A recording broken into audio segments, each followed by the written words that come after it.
નમસ્તે ગુજરાત. આજે તમને સમજાશે કે તમે કેટલા પૈસાદાર છો. એક શાંતિની જગ્યા પસંદ કરો. તમારા બાળપણમાં પાછા ચાલ્યા જાઓ. એ સમયે તમને રહેવા માટે ઘર, ખાવા પીવા માટેની વસ્તુઓ, પહેરવા માટેના કપડાં મળતા કે નહીં?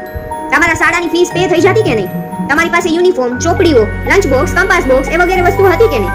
તમને બર્થડે ગિફ્ટ મળતા કે નહીં? તમારી જીવન જરૂરિયાત વસ્તુઓ, ટૂથબ્રશ, ટૂથપેસ્ટ, સાબુ, શેમ્પૂ, ટુવાલ. નાનપણમાં તમારે વેકેશનમાં કોઈના ઘરે જવું હોય તો તમે જઈ શકતા કે નહીં? તમારે પ્રવાસમાં જવું હોય તો તમારી ફી પે થઈ જતી કે નથી થઈ જતી? તમારા ઘરમાં એ ટાઈમે વેહિકલ હતું કે નહીં? Television, electricity. તમારે કોઈ મૂવી જોવા કે મેચ જોવા જવું તો તમે જાતા કે નહીં?